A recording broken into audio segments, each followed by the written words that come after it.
마가복음, 기록자 마가, 기록 시기 주후 60년경, 수신자, 이방인들, 그리고 로마 교회의 성도들. 마가복음 1장. 하나님의 아들, 예수 그리스도의 복음이 시작되었다. 대언자들이 다음과 같이 대언하였다. 보라, 내가 내 앞에 나의 사자를 보낼 것이니 그가 미리 가서 내 앞길을 예비할 것이다. 광야에서 외치는 한 사람의 음성이 있으니 주님의 길을 예비하라. 주님의 길을 형통하게 하라. 세례 요한은 광야에서 세례를 주었으며 회개함으로 죄를 사면받는 회개의 세례를 선포하였다. 그러자 예루살렘과 유대 지방 전역에서 사람들이 세례 요한에게 왔으며 자신들의 죄를 고백하고 요단강에서 세례를 받았다.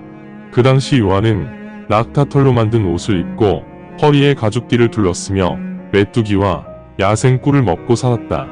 세례 요한이 선포하며 말하였다. 나 이후에 한 분이 오신다. 그분은 나보다 훨씬 강력하시며 허리를 숙여 그분의 신발끈을 풀어드릴 만한 자격도 내게는 없다. 나는 물로 세례를 주지만 그분은 성령으로 세례를 주실 것이다. 이제 시간이 흘러 갈릴리 나사렛에 계시던 예수님께서 요단강으로 오셔서 요한으로부터 세례를 받으셨다. 예수님께서 물에서 나오시자 그 즉시 하늘이 갈라지고 성령님이 비둘기처럼 예수님께로 내려오셨다. 그때 하늘에서 음성이 들렸다. 너는 나의 사랑하는 아들이며 너로 인해 내가 매우 기쁘다. 그 즉시 성령님은 예수님을 광야로 데리고 가셨다. 그곳 광야에서 예수님은 40일간 야생동물들과 같이 계셨으며 사탄의 미혹을 받으셨고 천사들은 예수님을 보살폈다. 그 무렵 세례 요한이 옥에 갇혔다. 예수님께서는 갈릴리에 오셔서 하나님 왕국의 복음을 선포하시면서 말씀하셨다. 시간이 다 되었다. 하나님의 왕국이 가까이 있으니 회개하고 복음을 믿어라. 예수님께서 갈릴리 바닷가를 걸으신던 중 시몬과 그의 형제 안드레가 바다에서 그물을 치는 것을 보셨다. 이들은 어부이었다. 예수님께서 그들에게 말씀하셨다. 나를 따르라. 그러면 내가 너희를 사람을 구하는 어부로 삼을 것이다. 그들은 즉시 그물을 뒤로하고 예수님을 따랐다. 예수님께서 그곳을 떠나 길을 가시던 중 세베대의 아들 야고보와 그의 형제 요한을 보셨는데 이들도 배에서 그물을 수선하고 있었다. 예수님께서 그들을 부르시자 그들도 아버지 세베대를 일꾼들과 함께 배에 남겨둔 채 예수님을 따라갔다. 그 후 그들은 가버나움으로 들어갔고 예수님께서 안식일에 회당에서 가르치고 계셨다. 사람들은 예수님의 가르침에 경탄하였다. 왜냐하면 서기관들과 달리 예수님은 권위를 가지고 가르치셨기 때문이다. 이때 그 회당에 더러운 영을 가진 자가 한 명 있었는데 그가 소리치며 말하기를 우리를 그냥 내버려 두세요. 우리가 나사렛 예수 당신과 무슨 관계가 있습니까? 우리를 죽이시려고 오셨습니까? 나는 당신이 누구인지 알고 있습니다. 당신은 하나님의 거룩한 분이십니다. 그러자 예수님께서 그자를 질책하시며 말씀하셨다. 조용히 하라. 그리고 너는 그 사람에게서 나와라. 더러운 영이 그 사람에게 발작을 일으킨 후 큰 소리로 외치면서 그 사람에게서 나왔다. 그러자 그곳의 사람들이 당혹해하면서 자기들끼리 수군대며 말하였다. 이것이 무슨 일인가? 정말 놀라운 새로운 가르침이다. 더러운 영에게도 권세를 가지고 명령하신다. 저 더러운 영들조차 이분에게 복종한다. 그 즉시 예수님의 명성은 갈릴리 지역 전체에 퍼졌다. 이제 회당에서 나오신 예수님은 야고보와 요한을 데리고 시몬과 안드레의 집으로 갔다. 마침 시몬의 장모가 열병으로 누워 있었기에 예수님께 그 사실을 알렸다. 그러자 예수님께서 오셔서 시몬의 장모를 손으로 잡고 일으켜 세우셨는데 그 순간 열병이 사라졌다. 그래서 장모는 예수님 일행을 시중들 수 있었다. 저녁에 해가 떨어지자 사람들이 모든 병든 자와 악령에 홀린 자들을 데리고 예수님 앞으로 다가왔다. 그 마을 사람들 전체가 문 앞에 모였다. 그때 예수님께서 온갖 다양한 질병을 가지고 있는 많은 사람들을 고치셨고 많은 악령들도 몰아내셨으며 악령들에게 예수님의 신분을 말하지 못하도록 하셨다. 왜냐하면 악령들은 예수님의 신분을 알고 있었기 때문이다. 이제 아침이 되었는데 동이 트기 한참 전에 예수님께서는 밖으로 나가 외딴 곳으로 가셔서 그곳에서 기도하고 계셨다. 시몬과 같이 있던 제자들은 예수님을 찾아 돌아다니다가 예수님을 발견하고 말씀드렸다. 많은 사람들이 예수님을 찾고 있습니다. 그러나 예수님께서 그들에게 말씀하셨다. 이제 다음 마을로 가자. 그곳에서 또 선포해야 한다. 내가 이 땅에 온 것은 그 일 때문이다. 그렇게 예수님께서 갈릴리 전 지역의 회당들을 두루 다니시며 선포하시고 악령들을 몰아내셨다. 이제 한 나병 환자가 예수님께 다가와 무릎을 꿇고 간청하며 예수님께 말씀드렸다. 선생님께서는 마음만 먹으면 저를 깨끗하게 하실 수 있습니다. 그 말을 들으신 예수님께서 긍휼한 마음이 동하시어 손을 뻗어 그 자를 만지시며 말씀하셨다. 내가 너를 치료하노라. 내가 깨끗하게 나을 것이다. 예수님께서 말씀하시자 그 즉시 나병이 치료되고 그 환자는 깨끗해졌다. 예수님께서 그 자에게 엄중히 경고하시고 보내시면서 말씀하셨다. 아무에게도 말하지 마라. 알겠느냐? 내 길을 가라. 그리고 제사장에게 내 모습을 보여주고 모세가 명령한 대로 내가 병고침 받은 것에 대한 헌물을 바쳐라. 그리하여 이 일에 대한 증거로 삼아라.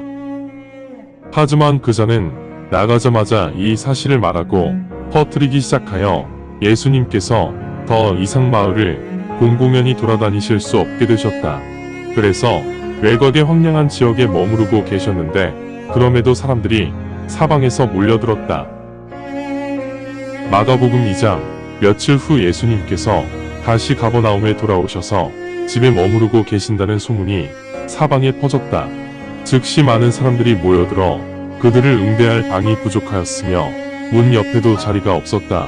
그런 상황에서 예수님께서 그들에게 말씀을 선포하셨다.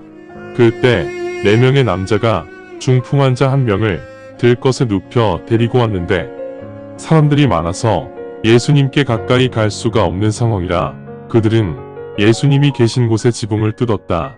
다 뜯어낸 후 중풍 환자가 누워있는 들것을 밑으로 내려 보냈다. 예수님께서 이들의 믿음을 보시고 중풍 환자에게 말씀하셨다. 아들아, 내 죄가 사함을 받았다. 그때 그곳에 앉아있던 일부 서기관들이 마음속으로 이 일을 논리적으로 따지면서 생각하기를 왜 이 자는 이런 신성모독적인 발언을 하는가? 하나님 이외에 죄를 사실 수 있는 분이 도대체 누구란 말인가? 라고 하였다. 그 순간 예수님께서 이들의 생각을 예수님의 영을 통해 인지하시고 그들에게 말씀하셨다. 왜 너희는 마음속으로 이런 일들을 너희의 논리로 따지느냐? 내 죄가 사함을 받았다와 일어나 내 들것을 들고 걸어가라는 말 중 중풍 환자에게 어떤 말로 하는 것이 더 쉬운가? 오직 인자만이 이 땅에서 죄를 용서할 수 있는 권능을 가지고 있음을 너희가 알고 있을 것이다. 예수님께서 중풍 환자에게 말씀하셨다. 나 예수가 내게 말하노니 일어나 들것을 들고 내 집으로 가라. 그 중풍 환자는 즉시 일어나 들것을 들고 사람들이 모여있는 그곳을 빠져나갔다. 이에 모든 사람들이 감탄하고 하나님을 찬양하며 말하였다. 우리는 이런 일을 본 적이 없다. 그 후 예수님께서 다시 바닷가로 나오셨는데 많은 사람들이 예수님을 뒤따라왔기에 예수님께서 이들을 가르치셨다.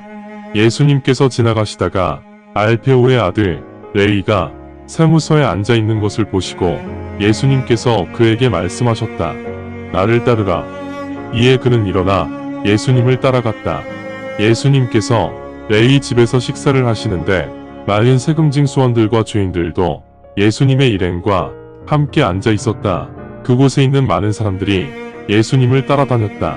서기관들과 바리새인들이 예수님께서 세금징 수원들 및 죄인들과 함께 식사하시는 것을 보고 예수님의 제자들에게 물었다. 무슨 이유로 저분은 세금징 수원들이나 죄인들과 함께 먹고 마시느냐? 예수님께서 이 말을 들으시고 말씀하셨다.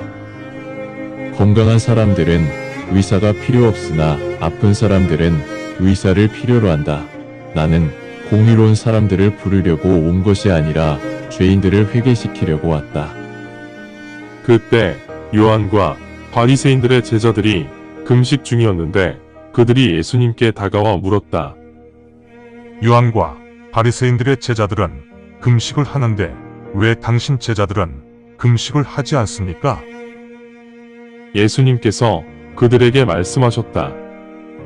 신랑이 친구들과 같이 있는데 신랑의 친구들이 금식을 할 이유가 있겠느냐?